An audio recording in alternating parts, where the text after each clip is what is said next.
Hi, teacher besties. I hope you're having a wonderful day. I decided to make a video to describe one of my new Teachers by Teachers projects that I'm actually super excited about, like above the moon, just so pumped. And I've been posting on Instagram about like I'm making this product. Here it comes, and here it is. It's ready, and it's posted, and it's just if you have not read this book, Zane and the Hurricane by Rodman Philbrick, it is amazing. I'm looking at it right now on the side. But it's so good. And it's short, as you can see. That's one of the things I usually taught it for sixth grade, like first novel of the school year, because it is smaller, because it's only 171 pages.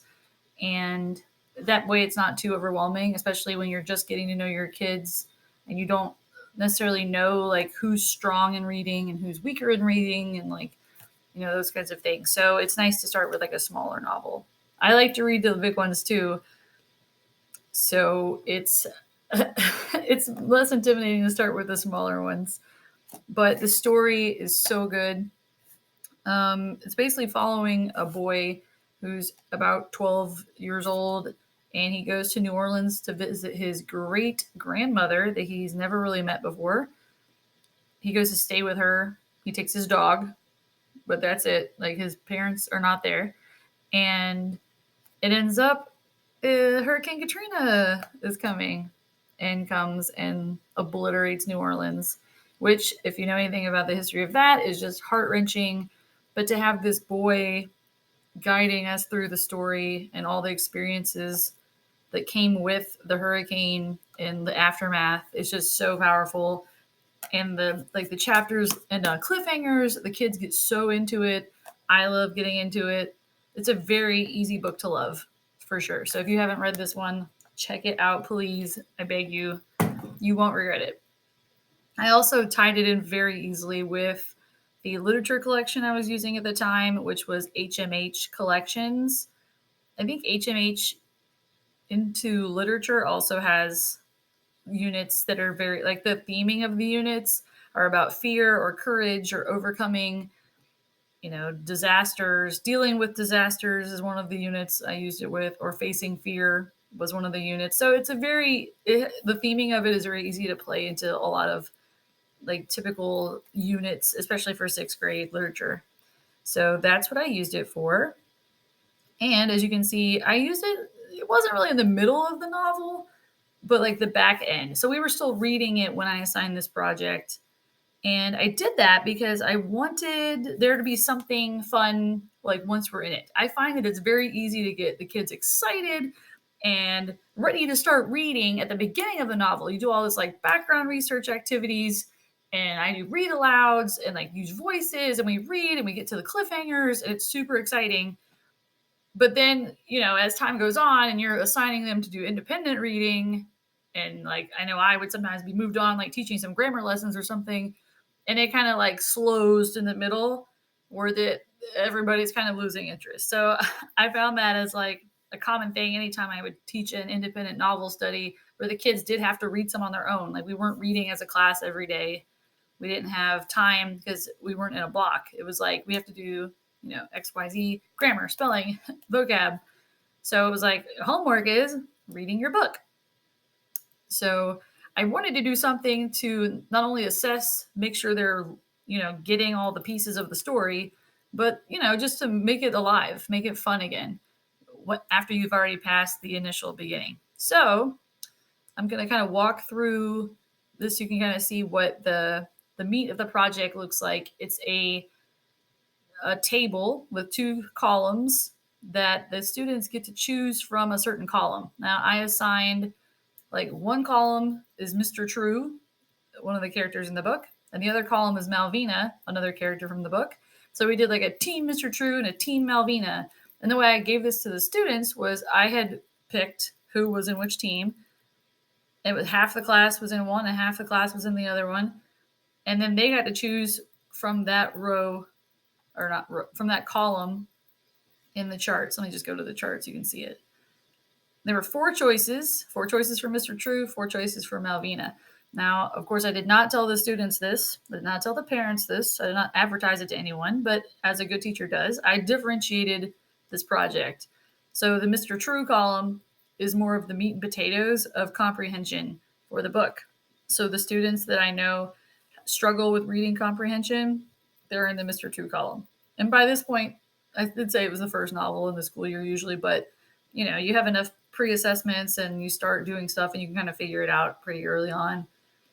So the Mr. True column are the kids who, they need a little more support with the who are the characters, what's the plot, how is the plot progressing? Like that's kind of how their projects are. And the Malvina side of the chart is for kids who have pretty strong reading comprehension. And I know that just regurgitating the plot is kind of boring to them. Like they could just spit it out and be like, okay, Miss Talbert, I'm done. Like I don't need to go over it again and again and again. So it was almost like those kids have like an enrichment aspect to theirs, and it's a little more challenging.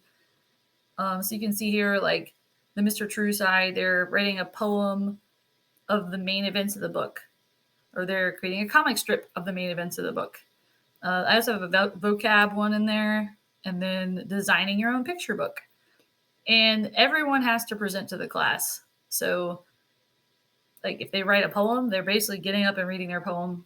They make a comic strip, they're going to get up and show the class their comic strip. For the Malvina side, I have them doing like different points of view from different characters. Teach the class about the city of New Orleans, which actually was one of the super popular ones because we lived in Florida and we have hurricanes and stuff, so we can relate to that. But a lot of the kids had never been to New Orleans, and I showed videos and stuff at the beginning when we started the novel, and they were so excited. They were like, "This city is so cool!" Like for the longest time, they wanted to go there for a field trip. And I was like, guys, I don't think that's going to come to fruition, but good thinking. I like it. They were so excited and I loved it. And that's why we do what we do, right? So they get to teach the class about New Orleans. And then I also have one where they can teach the class about hurricanes. And of course, your kids that love science and weather and stuff are going to get super into that one. So yeah, those are the choices. So they get to choose from their side, Team True or Team Malvina, and then they get to choose if they want to work with a partner or not. I was always that kid in school who wanted an A, and that usually meant I had to do the whole thing by myself. So I felt that, and I always knew as a teacher, like, I don't want to make kids have to work together all the time. I mean, sometimes, yes. Sometimes we did stuff where, everybody has a partner for this activity. But when it's a bigger part of your grade, like this project kind of was, it was like a pretty, like a quiz grade, like a pretty good chunk of meat there. I wanted to give them the option. I didn't want to make them have a partner.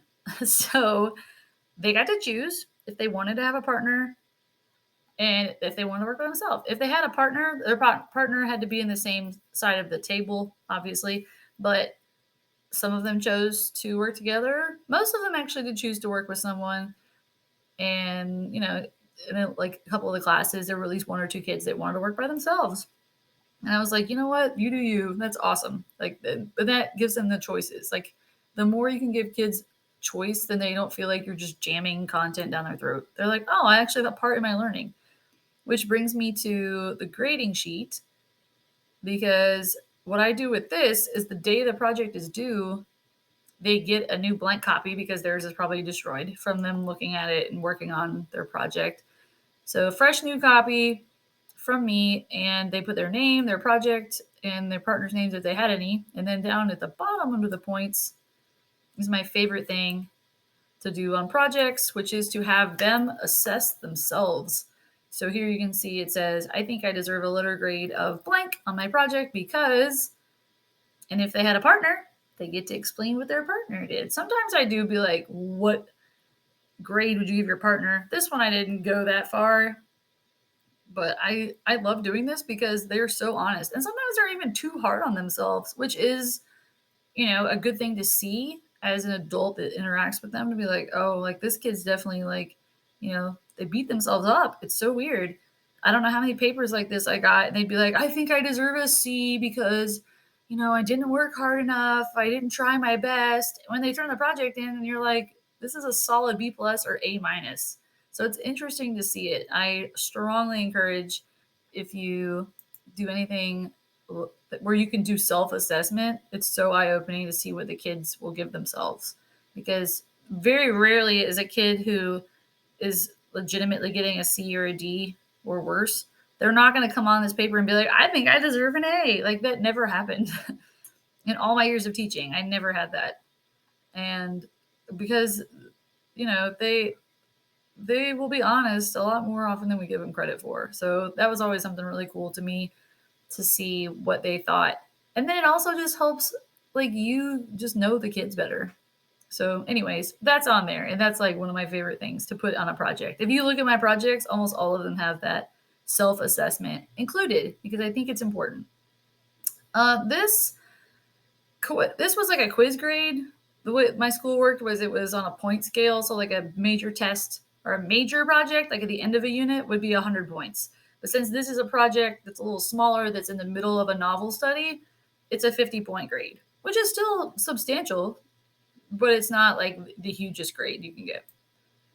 And since this is a Google Doc, obviously all the points you can edit.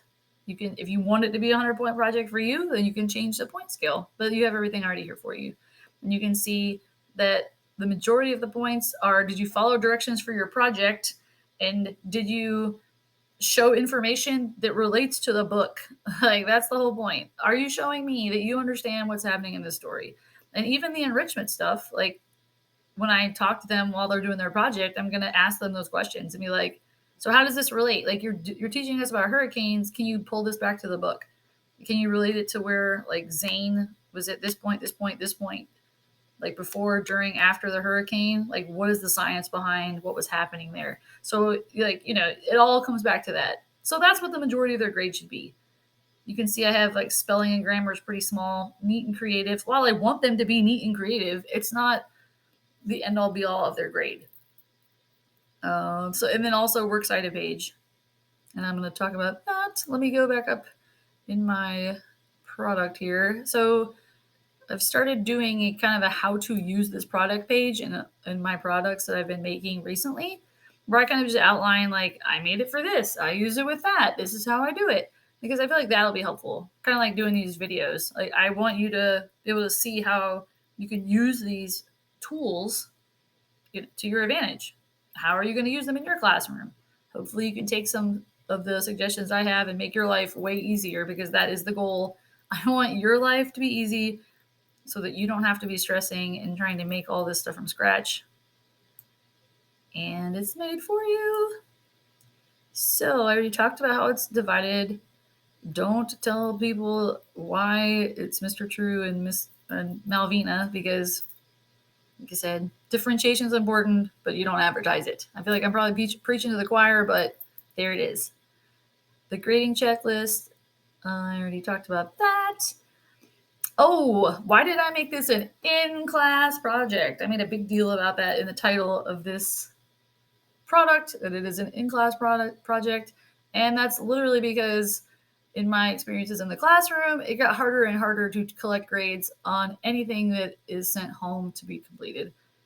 So for that reason, like, students weren't turning in homework, or students' parents were doing it for them, or I just wanted to see what the kids were capable of doing in time I gave them in class. And that was okay. There's nothing wrong with taking time. Like, you don't have to be teaching from the textbook from minute 1 to minute 50 of every class period. Giving them time to be creative, and you able to being a part of that, where you're walking around and discussing with them and giving them ideas when they need it, and just hearing how they're able to communicate their thoughts, like, it's so powerful. It's so much better than just sending home a rubric and being like, bye, turn this in a week, because there's plenty of kids that are going to turn in nothing. And if you do it in class, you can help them when they're stuck, and they'll have something to turn in. Everyone will have something to turn in if you do an in-class project. Like, because they're right there in front of your eyeballs making stuff. It's better. Trust me. And then I like to include this part where it kind of talks about, if you're teaching this project, you kind of have to have taught some other things to your students, and you may need to just do some mini lessons, like in the days that you have scheduled to do the projects in class. take time and be like, we're going to do a 10-minute mini lesson about how to do a works cited page. And then the rest of the class period is your work time. Do that. Like, that's super useful. So you can see in my product that, sometimes they have to do research, especially if they're in the Malvina side of the chart. They have to know how to identify the characters, the story elements, plot, theme, point of view. If they don't know how to find those things, then they're not going to be very successful in this project. There was an option that had vocabulary, and I have the kids like pick their own vocabulary as we read books, which is a whole nother thing that I'll make a video for as well. But if you're using that piece of the table, then you'll have to do some kind of vocabulary study for them to pick words from for that choice. How to cite text evidence, because obviously I need them to be doing that at all times throughout their project. How to cite sources in MLA format. This was 6th grade, again, early in the year usually, so they were pretty basically doing citations. And by the time they're in 8th grade, I've got them doing a lot more, and then even doing APA. But for this, I was being pretty basic. But you still have to teach it. You can't just assume they're going to know how to do that. And then, what is a credible resource and how do you find it? You can't just give the kids a Chromebook and be like, find information about hurricanes, because they'll find one page, probably Wikipedia, and just copy and paste the Wikipedia page. You do have to show them. Some of them know how and some of them don't. So you may have to teach it. And that's pretty much it. That is the bulk of this mini lesson with Ms. Talbert in Talbert's Curriculum Corner, and how to use this awesome and exciting and wonderful product that I love so, so much, and of a book that I love so much. And I hope you enjoyed.